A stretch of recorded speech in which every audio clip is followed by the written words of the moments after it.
저도 인사 한번 더 하겠습니다. 할렐루야. 할렐루야. 네. 올해는 은혜가 저한테 큰 한 해입니다. 선교사역 20년 하고 이제 안식년을 또 얻어서 안식월을 얻어서 그래서 저 선교사 너무 자주 오는 거 아닌가라고 좀 생각하실 수도 있는데 올해 3월 달에 4월인가요? 왔다가 또 안식월 하면서 또 치료받을 거 받고 또 아까 말씀하신 것처럼 아들 결혼식도 하고 또 케냐 갔다가 케냐에서 또 몇 달 열심히 사역하고 또 이번에 들어와서 치료받을 거랑 모든 일들 또 하나님 은혜 가운데 잘 마치고 이제 이번 주 금요일 날 다시 돌아가는데 가기 전에 또 우리 목사님께서 이렇게 여러분들 앞에서 하나님의 말씀을 나눌 수 있는 기회를 또 주셔서 이렇게 여러분과 하나님 은혜 나눌 수 있는 시간 주신 하나님께 감사와 영광 돌립니다. 1년에 2번을 오면 어떤 말씀을 선교사가 전할 수 있을까 고민을 했는데 이 가을이 우리가 교회에서 감사절 또 이런 거 추수 이런 감사의 마음을 갖는 계절이기도 하고 또 그래서 우리 한국에 계신 성도님들에게 케냐에 있는 선교사로서 느끼는 하나님의 은혜는 무엇인지 감사는 어떤 감사인지 한번 여러분과 나누고 싶어서 부족하지만 또 여러분 앞에 섰습니다. 제가 목사 안수를 2000년 봄노회에 그때 밀레니엄 목사 안수라고 저희 딴에는 의미를 두고 목사 안수를 받았는데요. 그 안수를 받기 한 몇 주 전이었던 걸로 기억을 해요. 집에서 이렇게 TV를 보고 있었거든요. 여러분들이 TV 보시면서 하시듯이 리모컨을 들고 이렇게 계속 채널을 돌려 찾아가고 있다가 불교 방송이 나왔어요. 평소에는 그냥 여러분처럼 이렇게 지나가는데 그날은 보니까 어떤 화려한 이런 금색 두루마기를 걸치신 연세도 있고 도가 아주 높아 보이는 어떤 스님 한 분이 높은 단상에 거기는 아주 좋대요. 앉아서 설법인가 설교를 하시더라고요. 그래서 말씀을 하고 계시길래 신기해서 무슨 말을 하시나 저분들은 잠시 그냥 들어보려고 했는데 탓하지는 마십시오. 제가 한참을 들었습니다. 거기에 빠져가지고 한 5분 넘게 10분 가까이 들었던 것 같아요. 그렇게 빠져들었던 게 그냥 좋았어요. 솔직히 무엇보다 구구절절 너무 옳은 말씀들이고 좋은 말씀들이라서 한참을 빠져서 들었어요. 그러던 중에 제 머릿속에 문득 그런 생각이 들었습니다. 내가 이걸 TV로 봤으니까 스님인 줄 알고 아예 마음의 벽을 치고 들었는데 내가 만약에 차를 타고 가다가 라디오로 이 말씀을 중반부터 들었으면 한동안 어떤 목사님의 설교라고 오해도 할 수 있었겠다. 너무 좋은 말씀들이니까. 그러면서 더 생각을 해봤어요. 다음에 내가 설교 원고할 거 없으면 이 사람 했는 말 부처님 자리에다가 하나님만 넣어도 웬만큼 다 말이 될 것 같았거든요. 그러면서 제 스스로에게 한번 생각을 해봤습니다. 나도 이제 곧 안수를 받고 목사가 되면 평생 많은 설교를 하게 될 텐데 만약에 내가 하는 설교가 누가 들었을 때에 내가 하나님을 말하는 자리에 부처님을 갖다 넣어도 말이 된다면 이분이 하고 있는 이 설법이랑 내가 하게 될 설교가 무슨 차이가 있는 걸까? 굳이 설교란 것이 필요할까? 그렇다면 내가 믿는 복음은 뭐고 내가 이분이 하고 있는 이 좋은 말씀과 차이 나는 것은 무엇일까? 여러분 유명한 기독교 저술가 고든 맥도날드라는 분이 계신데 이분이 쓰신 책 가운데 한 곳에 이분이 이런 질문을 던지십니다. 세상 어디에도 얻을 수 없는 것 중에 교회가 주어야 할 한 가지, 교회가 줄 수 있는 한 가지는 무엇입니까? 여러분 무엇이라고 생각하십니까? 그는 이렇게 말을 이어갑니다. 교회가 노숙자를 위해서 집을 건축하거나 가난한 자들을 먹이거나 재산을 기부하기 위해서 혹은 봉사활동을 하기 위해서 우리가 그리스도인이 될 필요는 없다. 정치적인 변화를 위해서 또는 사회복지 입법을 통과시키기 위해서 우리가 그리스도인이 될 필요도 없다. 또한 현명하고 도덕적인 교훈을 얻기 위해서 그리스도인이 되어야 할 필요도 물론 없다. 여러분 동의하십니까? 그렇습니다. 이런 일들은 정말 중요한 일이고요. 교회가 지금까지 해왔고 지금도 하고 있고 앞으로도 해야 할 하나님이 성경에서 우리에게 명령하시는 아주 중요한 일들입니다. 가난하고 어려운 이들을 돌아봐야 하고 사회가 정의를 떠날 때 우리가 목소리 높여 외쳐야 하는 것, 그것이 우리 그리스도인의 삶이고 하나님의 명령이기 때문입니다. 하지만 분명한 사실은요, 저도 알고 여러분도 아는데요, 이런 일들은 교회나 그리스도인이 아니어도 할 수 있는 일이라는 겁니다. 사실 이런 일들을 하는 사람들은 교회 밖에서도 얼마든지 찾아볼 수 있고요. 오히려 구호단체나 자선단체나 NGO 이런 분들이 전문적으로 이런 일을 하고 있고 더 잘합니다. 교회보다. 올바른 정치와 사회 정의를 외치는 일은 굳이 교회가 아니어도 어떤 때는 자기 몸에 기름을 붓고 불을 붙여가면서 사회를 향하여 소리치는 그런 의인들도 세상에는 많습니다. 심지어 교회에서도 선교지에서도 다르지 않습니다.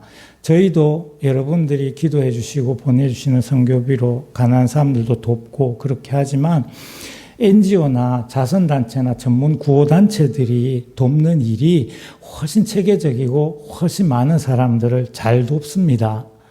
그럼에도 불구하고 선교사가 지금도 선교지에 있어야 하는 이유, 세상의 많은 단체들이 가난한 자들과 사회 정의를 위해서 애쓰고 있음에도 불구하고 교회가 존재해야 하는 이유, 즉 세상 어디에서도 얻을 수 없지만 교회에는 있고 교회에서는 찾을 수 있고, 그래서 교회가 세상을 위해서 사람들을 위해서 줄 수 있는 그 한 가지, 세상 그 누구도 가질 수 없고 오직 예수 그리스도를 주로 고백하는 여러분이나 저와 같은 그리스도인들만이 가질 수 있는 그 한 가지는 무엇일까요?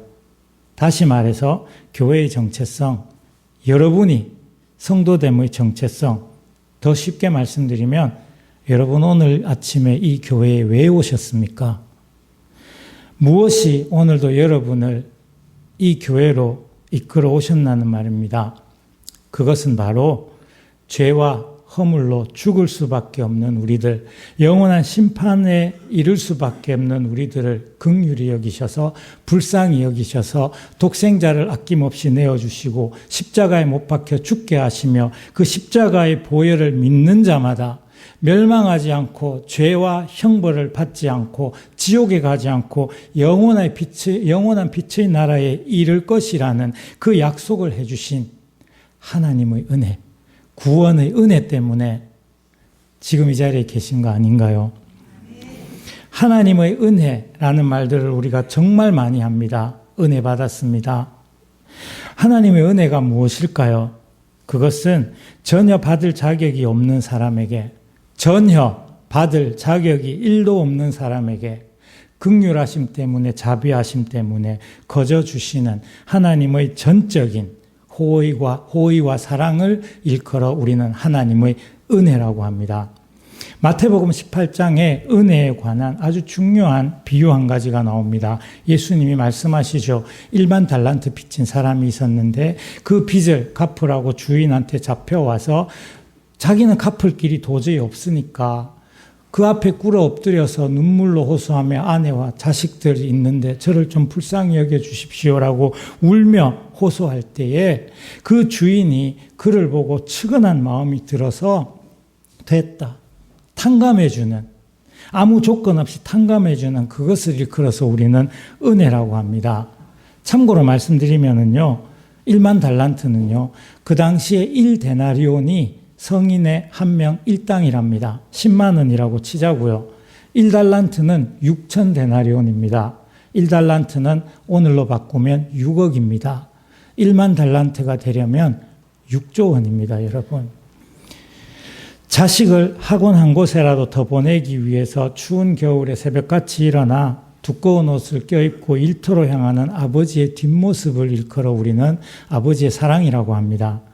빠듯한 살림에 오랜만에 장만한 고기 반찬을 밥상에 올리고 아이들이 맛있게 먹는 모습을 보면서 아이들의 밥그릇에 고기 한 점을 더 집어 올려주며 나는 고기 별로 안 좋아해. 너희들 많이 먹어라 라고 말하며 아이들의 밥그릇에 고기를 얹어주는 그 어머니의 젓가락질을 보고 우리는 엄마의 사랑이라고 합니다. 그것을 일컬어 우리는 어버이의 은혜라고 하죠.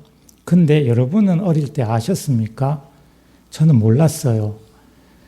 저희 어머니도 저희가 어릴 때 그렇게 형편이 좋지 않아서 오랜만에 고기 반찬이 있을 때 어머니가 안 드시더라고요. 자꾸 저한테만 주시고 엄마는 왜 안 먹어? 물었더니 어머니가 그러셨어요. 나는 고기 별로 안 좋아해. 너 많이 먹어. 나는 이 세상에서 김치가 제일 맛있어. 근데 나중에 커서 보니까 어머니 고기 되게 잘 드시더라고요. 나중에 부모가 되어보면 알죠. 그게 은혜였다는 걸. 저도 어린 아이들을 8살 때 둘 다 기숙사에 보내고 그 케냐에서 방학 때 오랜만에 집에 온 아이들을 위해서 아내가 한국 음식이랑 불고기 같은 걸 해서 밥상에 올리면 저도 고기 되게 좋아하거든요. 먹고 싶은데 두 아이의 젓가락이 전투적으로 그 고기 반찬을 향해 달려들면 그 순간 정말 식욕이 없어지더라고요. 고기 안 좋아하게 되더라고요. 여러분, 이처럼 은혜라는 것은 받는 사람이 그걸 몰라요. 잘 몰라요. 바울이 말한 것처럼 로마서 5장 8절에 말한 것처럼 우리가 아직 죄인 되었을 때에 우리가 죄인이라서 아무것도 알지 못하고 우리가 지옥으로 가고 있다는 사실조차 모르고 무지하게 행할 때에 그리스도께서 우리를 위하여 우리를 사랑하셔서 죽으심으로 하나님이 우리에게 대한 사랑이 확증된 그 사건을 이르러 은혜라고 하는 거거든요. 죄와 허물로 영원한 지옥 형벌을 받을 수밖에 없는 우리 말고 여러분 그리고 저를 위해서 독생자를 아낌없이 보내셔서 십자가 고통을 당하게 하시고 죽게 하시며 그 이름을 믿는 자마다 이제 멸망에 이르지 않고 영생을 얻고 구원을 받을 것이라는 이 복음을 그저 사랑 때문에 선물로 우리에게 주신 그게 바로 은혜거든요. 그래서 하나님의 은혜의 첫 번째 증거는 용서입니다. 하나님이 우리를 용서하셨듯이 이 세상에서도요, 빚이 탕감해 줄 때 그런 거 있습니다. 네, 그래, 없는 걸로 해줄게. 근데 거기에는요, 반드시 거래가 들어가 있습니다. 너 나중에 사업해서 성공하면, 너 자식한테 사랑해 주지만 어쩌면 나쁜 부모는 너 나중에 성공해서 나한테 용돈 바쳐라. 그건 거래죠. 여러분, 우리는 사랑 때문에 값없이 용서하시는 이 하나님의 은혜를 깨닫고 담대히 히브리서 4장 16절에 말씀하시는 것처럼 우리는 긍휼하심을 따라 때를 따라 돕는 은혜를 받기 위해서 하나님의 보좌 앞으로 담대히 나가야 하거든요. 여러분, 가룟 유다는 나쁜 놈이죠. 가룟 유다는 은 30을 받고 그렇게나 3년을 따라다니며 사랑하고 존경했던 스승을 팔아먹어버렸습니다. 베드로는요, 예수님의 면전에서 그날 저녁에 바로 몇 시간 전에 예수님께서 너 그렇게 할 거라고 경고를 주셨음에도 불구하고 예수님의 면전에서 3번이나 그냥도 아니고 저주하면서 예수님을 모른다고 부인했습니다. 여기까지만 놓고 보면 우리는 이야기를 아니까 베드로는 그래도 좋은 사람이라는 생각을 가지고 계실지 모르겠지만 여기서 베드로랑 가룟 유다 이름 떼고 이런 두 사람이 있었다라고 교회 밖에 나가서 세상 사람들에게 물어보면서 어느 놈이 더 나쁘냐고 물어보면 분명히 의견 갈릴 겁니다. 제가 보기엔 둘 다 나쁩니다. 아주 용서받기 힘든 죄입니다. 하지만 지금 우리는요, 가룟 유다를 지금도 죄인이라고 나쁘다고 하는 반면에 베드로는 사도라고 믿음의 사람이라고 기억하고 따르고 있습니다. 무엇이 차이점을 만들었을까요? 오히려요, 제가 보기에는 유다는 나아요. 왜냐하면 유다는 자기가 잘못했다는 것을 깨닫고 알았어요. 그래서 그것을 잘못을 만회하려는 시도와 노력을 자기 나름대로 했습니다.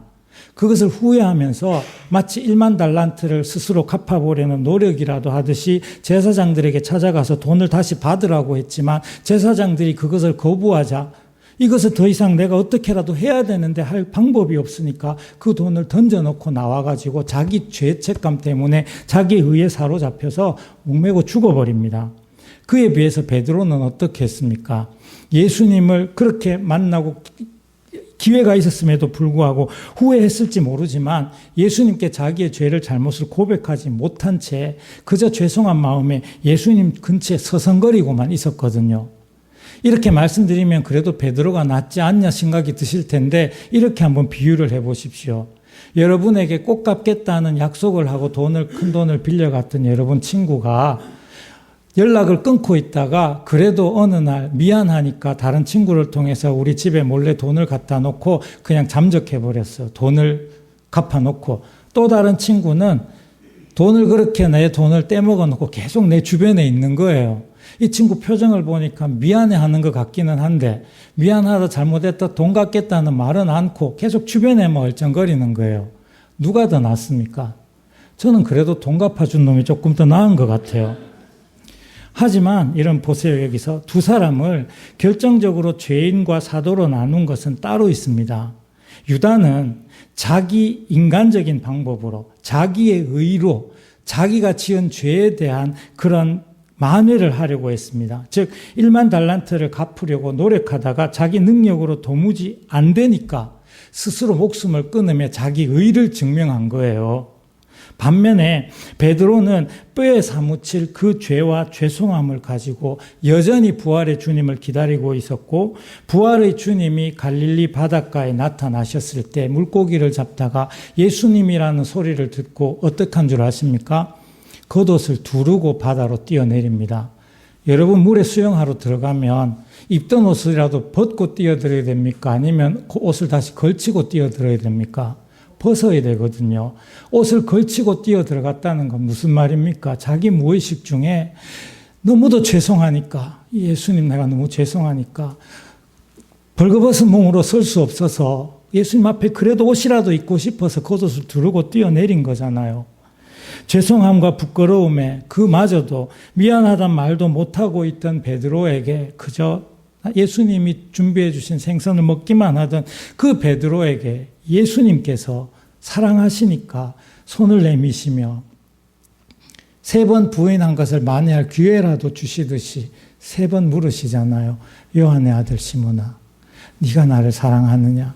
네가 다른 사람들보다 나를 더 사랑하느냐? 베드로가 대답을 못해요. 그렇지만 베드로가 이렇게 말하죠. 네, 주님이 아십니다. 내가 얼마나 나쁘고 더러운 죄, 얼마나 용서받지 못할 죄인인 거 주님은 아시잖아요. 그러나 내가 이 실수를, 내가 주님을 부인했던 그 죄를 1만 달란트를 내가 갚을 길은 없지만 이 죄와 허물밖에 없는 나지만 그래도 하나 말씀드릴 수 있는 건 내가 주님 사랑합니다. 그럴 때 사랑과 용서의 주님을 경험하게 되잖아요. 유다와 같은 사람 예전에도 있었고 지금도 있습니다. 특히 교회 안에 많습니다. 여러분 중에 있을 겁니다. 죄와 심판은요, 기억하십시오. 내 힘으로 해결할 수 있는 그런 문제가 아닙니다. 세상 사람들 중에 그런 분들이 있습니다. 교회 갑시다 그러면 내가 지금 사업을 하나 하고 있는데 이게 사업하다 보면 거짓말할 일이 많아가지고 내가 술을 지금 마시고 있는데 내가 술 끊고 나면 내가 지금 가족 간에 무슨 불화를 겪고 있는데 그거 해결되고 나면 교회 갈게. 참 의로운 분 같죠? 겸손한 분 같죠? 아니요. 겸손을 가장 교만한 사람일 수 있습니다. 왜냐하면 내 힘으로 뭘 할 수 있다고 믿고 있지만 우리는 전적으로 타락해서 아무것도 할 수 없는 죄인이거든요. 그걸 먼저 저와 여러분이 알고 있어야 합니다. 그래서 은혜 받은 사람의 증거는 내가 탕감받은 그 1만 달란트에 대한 감사를 통해 그 용서를, 내가 받은 용서를 실천하는 것으로 나타나야 합니다. 1만 달란트를 탕감받은 그 사람, 그 1만 달란트를 탕감받고서도 그 은혜를, 그 거저받은 은혜를 잊어버리고 바로 나와서 무슨 짓 했는지 아시죠? 나오는 길에서 만난 자기에게 100데나리온 빚진 동물을 만나자 그 동물을 가혹하게 매질하며 돈을 받으려고 합니다. 그러다가 주인에게 다시 잡혀가서 1만 달란트의 빚을 다시 떠안게 되죠. 여러분, 이런 어리석은 사람이 되지 마시기 바랍니다. 잊지 마십시오. 우리는 1만 달란트의 빚을 탕감받은 사람들입니다. 그러므로 여러분에게 100데나리온 빚진 사람 때리지 마십시오. 우리 모두 우리 삶 가운데는 대개 100데나리온 빚진 사람들을 가지고 있을 겁니다. 내가 나쁘게 대하지도 않았는데 항상 교회에서 나에 대해서 안 좋게 말하고 다닌다는 누구누구 집사. 내 이웃 가운데 내 삶에 늘 어려움을 주는 어떤 그런 이웃. 하지만 여러분, 기억하셔야 할 것은 나도 누군가에게 100데나리온 빚을 지고 있다는 사실입니다. 여러분, 예수님 당시에 바리새인들, 서기관들, 제사장들이 그랬습니다. 너무 가혹하게 100데나리온 빚진 사람들을 팼습니다. 때렸습니다. 예수님이 오셔서 세리와 함께 먹고 창기의 친구가 되어주시는 그 예수님을 그들은 용납할 수가 없었습니다. 그 더러운 죄인들에게 너무도 쉽게 용서를 선포하시는 그 예수님을 참을 수가 없었습니다. 왜요? 억울했거든요. 왜? 나는 술 마실 줄 몰라서 안 마시고, 나는 놀기 싫어서 안 놀았고, 난 돈 쓰기 싫어서, 타락하기 싫어서 타락 안 했습니까? 율법을 지키기 위해서 힘들게 금식하고 절제하고 공의를 행하며 살기 위해 노력했는데, 내가 항상 볼 때 그 바리새인의 기도처럼, 세리와 함께 성전에 올라간 그 바리새인처럼 그 사람의 기도가 무엇이었습니까? 나는 저 사람처럼 되지 않아서 감사합니다라고 말하는 그 마음 그대로, 나는 그렇게 힘들게 노력하면서 의를 행하려고 하고 공의를 행하고 있는데 예수님이 오셔서 너무도 쉽게 세리와 죄인들과 창기들에게 친구가 되어주시고 용서를 선포하시는 주님을 참을 수가 없었거든요. 왜? 그들에게 공의는 있었지만 은혜는 없었기 때문입니다. 공의를 찾는 사람들의 가장 큰 특징이 뭔지 아십니까? 남과 비교하는 겁니다. 나 그래도 저 집사보다는 낫지. 내가 그래도 저 사람보다는 낫지. 아니요. 비교하면 비교할수록, 여러분 기억하십시오. 하나님의 공의는요, 절대로 하나님의 사랑을 앞서지 않습니다. 공의의 하나님 맞습니다. 하지만 공의의 하나님이 하나님의 사랑을 앞서는 성품이었다면 저와 여러분 중에 그 누구도 오늘 이 자리에 있을 수 없고 이미 다 죽은 목숨입니다. 벌써 심판을 받아서 죽었을 겁니다. 만약 그렇다면 우리 중에 누구도 여기 있을 수 없고 후일에 하나님의 심판대 앞에 우리가 모두, 여러분이 저가 하나님의 심판대 앞에 벌거벗은 자처럼 서서 모든 것에 대해서 심판을 받을 텐데, 감히 1만 달란트 빚을 지고 있는 내가, 여러분이 하나님 앞에 서서 그 순간에 당당하게, 하나님, 제가 세상에서 신광교회 다니면서 내게 100데나리온 빚졌던 누구누구 집사를 판단하고 정죄했던 그 기준 그대로 저를 판단하셔도 좋습니다라고 말씀하실 수 있는 분 여기 계세요? 없잖아요. 마태복음 20장을 보면 중요한 비유 한 가지가 나옵니다. 품꾼의 비유입니다.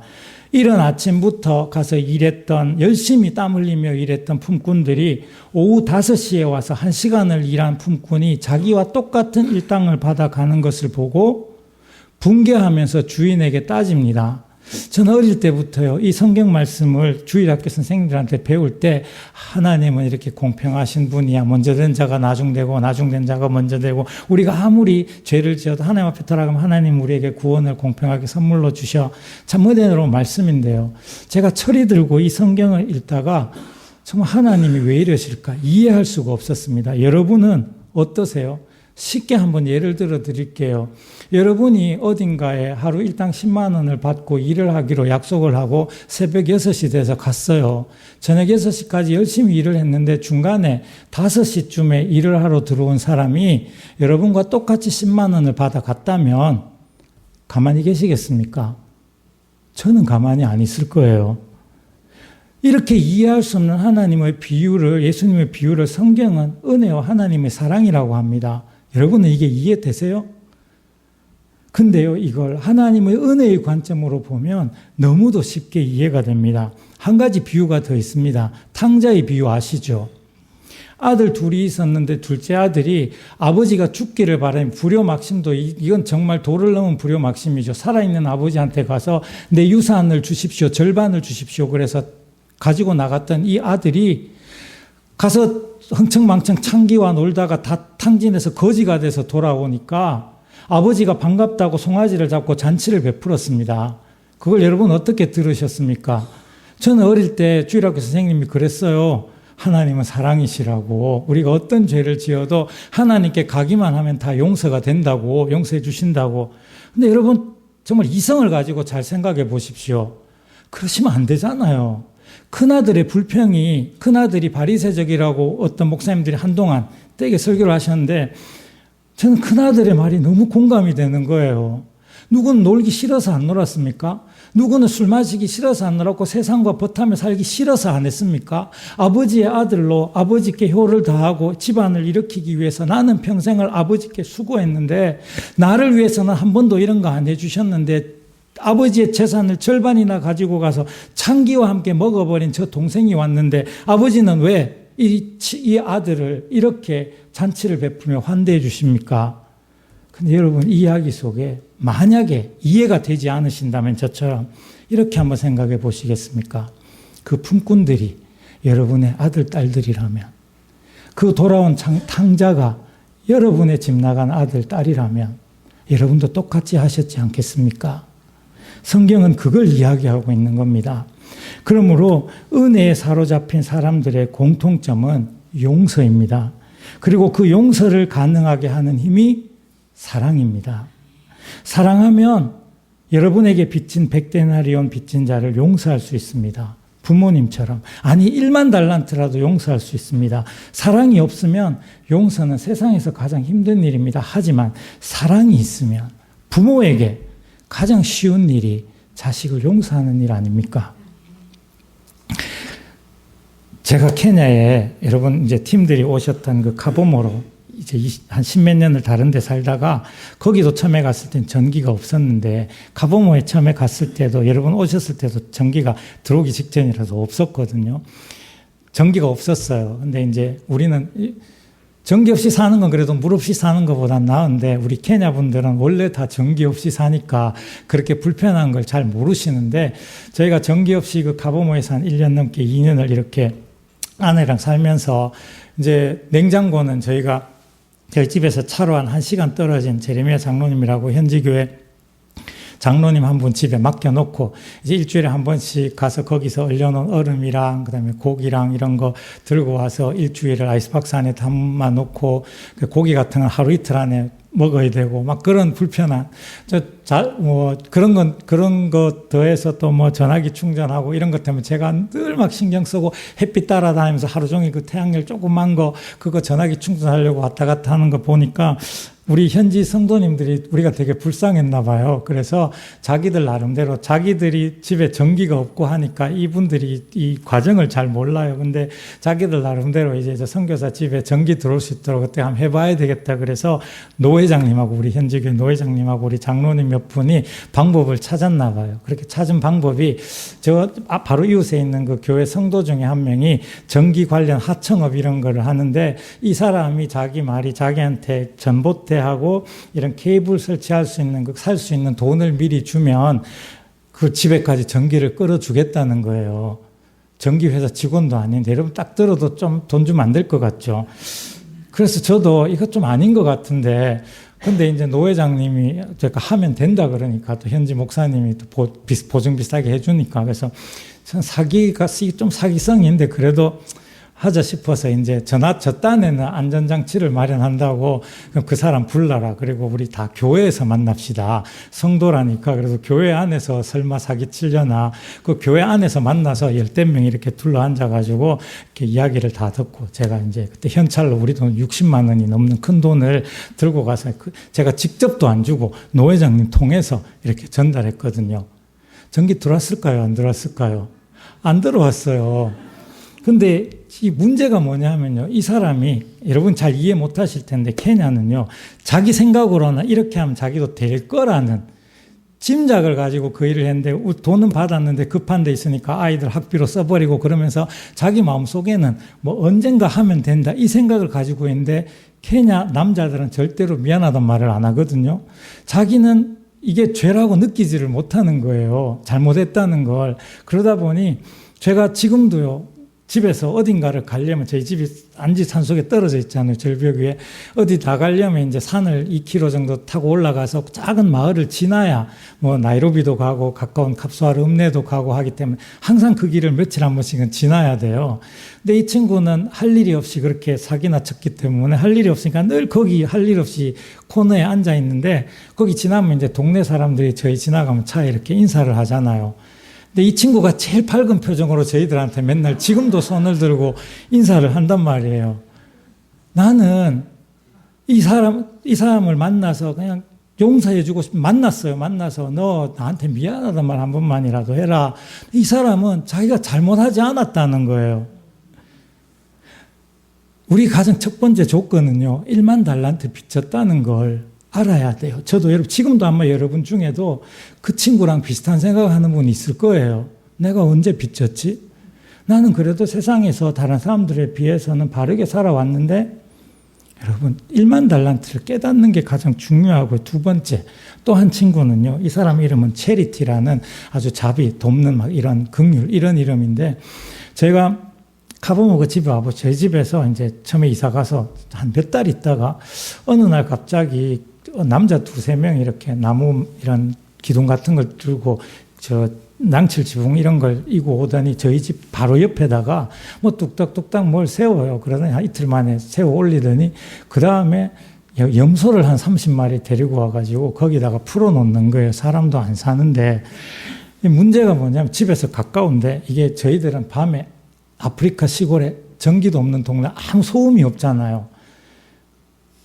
염소 30마리가 밤에 교대로 울어대면 미칩니다, 진짜로. 잠을 한숨도 못 자요. 자다가 확 깨고 놀라서 깨고. 그것보다 더 힘들었던 건요. 이 염소 30마리가 싸놓은 똥 냄새가 계속 집으로 들어오니까 이게 사람이 살 수가 없는 거예요. 그래서 노 회장님한테 좀 어떻게 해결 좀 해주시면 안 되냐고 이야기를 했더니 노 회장님이 그 사람 만나봤는데 이 사람이 거기는 아무 쓸모없는 농사도 짓기 힘든 정말 길도 없는 땅이잖아요. 그래서 선교사가 들어와서 바로 자기 땅 옆까지 왔으니까 그렇게 하면 귀찮아서라도 그 땅을 사지 않을까 해서 저희들 괴롭히려고 그렇게 해놨다는 거예요.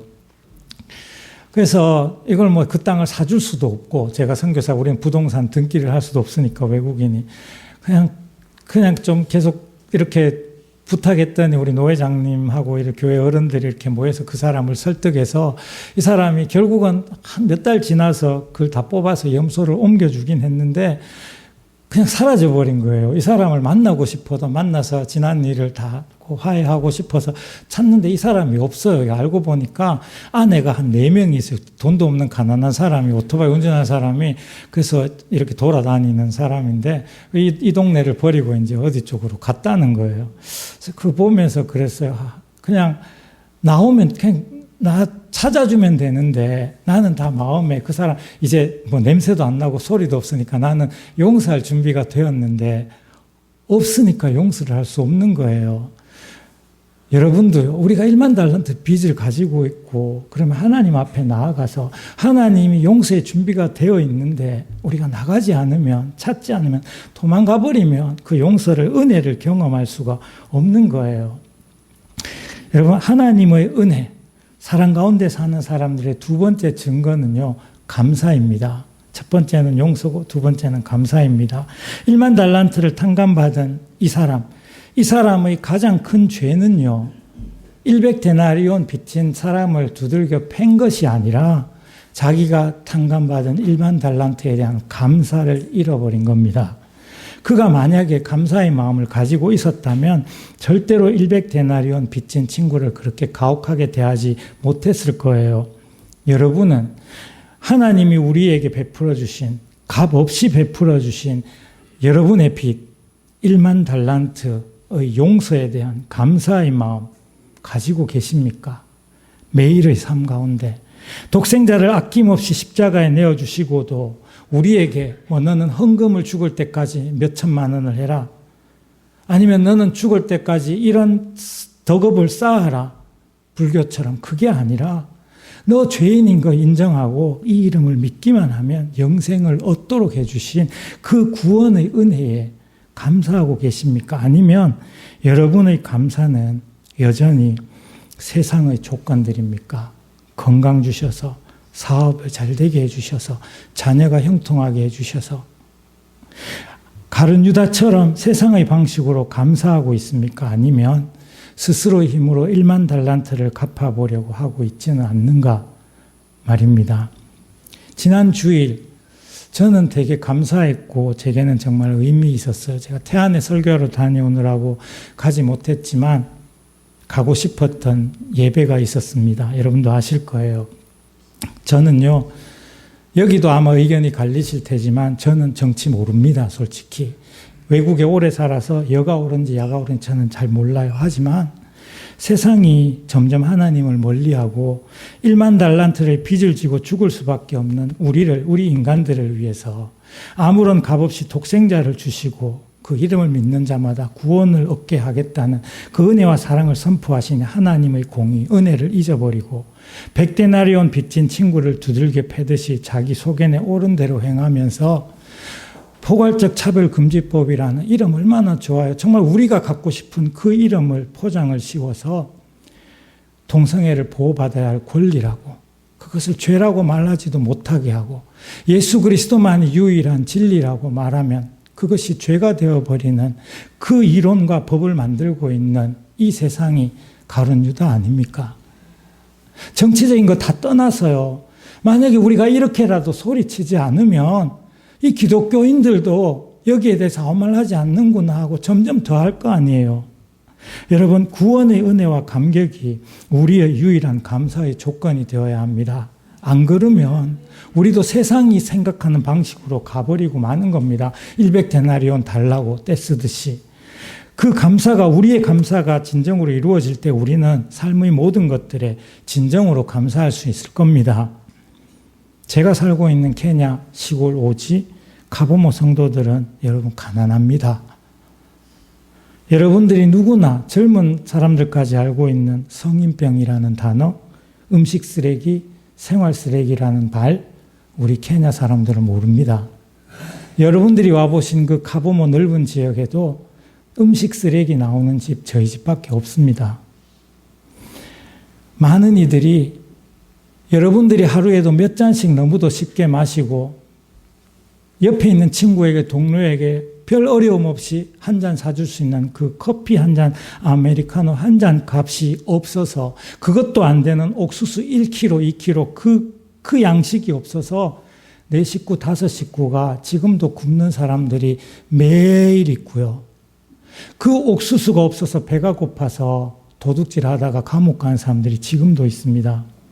제가 카보모에 살면서 지금까지 20년을 살았지만 그동안은 사역이 돌아다니는 사역이었는데 코로나 시대에 제가 여러분들한테 와서 간증했듯이 하나님께서 인도해 주셔서 이제 전도하고 교회를 하게 되고, 그래서 매주 우리 성도들에게 설교를 하면서, 그리고 매주 성도들 집을 신방하면서 성도들의 삶과 더 가까이 성도들의 삶을 알게 되면서 제게 한 가지 힘든 일이 생겼어요. 딜레마가 생겼어요. 혼란이 생겼어요.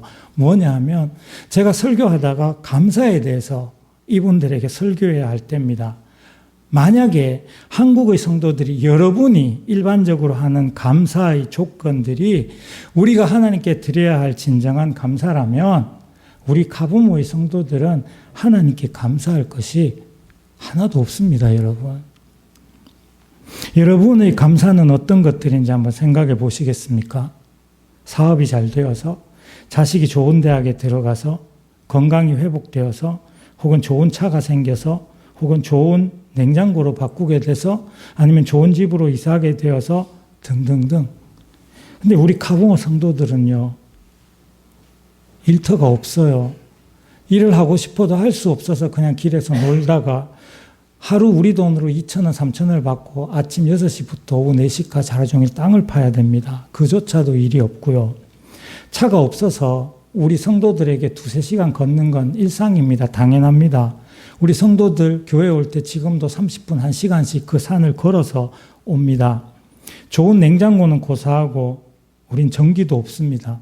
여건이 열악해서 여러분들 우리는 학교에 남아도는 그 교과서가 없어서 저희 이웃에 있는 그 학교도 한 반에 70명이 되는 아이들이 다 떨어진 교과서 한 권을 돌려보면서 공부하고 있습니다. 저희들이 신방 다니다 보면 아침에 길에서 어린이를 만납니다. 학교에 있어야 될 아이가 걸어가고 있으면 저희들이 불러서 묻죠. 야, 너 왜 학교 안 가서 너 어디 가? 그러면 여러분 공립학교, 그 싼 공립학교 한 학기에 우리 돈으로 한 3, 4천 원밖에 안 하는 그 수업료를 못 내서 집으로 쫓겨가고 있는 겁니다. 병원이 없어서 안 아파야 되고요. 암은 고사하고 수술이 필요한 아주 작은 병이라도 걸리면 우린 그냥 죽어야 됩니다. 움막에서 태어나서 흙집에서 평생을 삽니다. 근데 제가 보기에는 저는 한국 삶도 알고 케냐 성도들의 삶도 알잖아요. 우리 케냐 성도들이 드리는 감사가 훨씬 더 큽니다. 8월 달에 저희가 두바이 한인교회에서 의료팀이 왔을 때 이전에 카봉호에 손님이 왔을 때 우리 성도들이 그때는 믿음이 어릴 때라서 아무것도 하지 못했는데 그게 미안하대요. 두바이에서 의사들, 그 성도들이 부자들이 오는데 이분들은 그런 거 상관없고 그냥 손님들이 오는데 우리가 해드리지 못한 게 너무 미안하다면서 제가 말 한마디 시킨 적도 없는데 한 석 달 전부터 자기들끼리 온라인 채팅방 비슷한 걸 만들어가지고 거기에다가 헌물들을 서약하기 시작하더니 우리 여성도 중에 한 명은 남편이 바람나서 떠나가 버리고 가난해서 늘 우리가 정기적으로 돕는 도움을 받아가며 사는 그 여성도인데 돈이 없어서 이웃에 빌려서 키우고 있는 소가 새끼를 놓고 이제 우유를 짜기 시작했다면서 그 우유가 얼마나 소중한데 자기가 먹으면 일주일도 먹을 우유 3리터를 모아가지고 그 오는 손님들 먹이라고 들고 왔어요, 여러분. 지난번 왔을 때 제가 사진으로 보여드렸던 그 우리 성도들이 하는 계란 2알을 드리는 할머니, 돈이 없으니까 그걸 하나님 앞에 드리는 거예요. 여러분, 우리 성도들은요, 비가 오면 감사하대요. 손님이 이곳까지 찾아와 주는 그게 너무 감사하대요. 지난번 설교 때 제가 간증했듯이 케냐는요, 특히 우리 카보모는요, 병으로 사람이 죽는 거 아닌 것 같아요. 돈이 없어서 죽어요.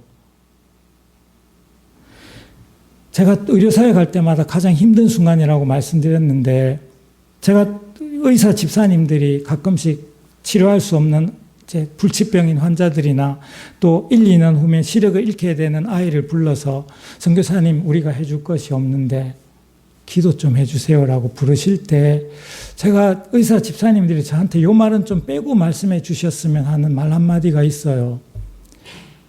초기 암이라서. 이 아이가 시력이 나빠지는 건 한국이라면 치료만 받으면 시력을 잃지 않아도 되는데 암이라도 살 수 있는데 한두 명이 아니니 우리가 다 도와줄 수도 없는데 선교사님 기도해 주세요. 여러분이 저라면 당신은 돈이 없어서 죽어야 됩니다라고 때마다 말해줘야 되는 이 선교사는 그런 성도들에게, 그런 사람들에게 무엇이 감사라고 가르쳐야 할까요? 한국도 케냐도 미국도 다 함께 드릴 수 있는, 아니 드려야 하는 감사의 조건이 무엇일까요? 만약에 그게 우리가 일상적으로 드리는 세상의 일들에 대한 감사라면 아닌 것 같아요.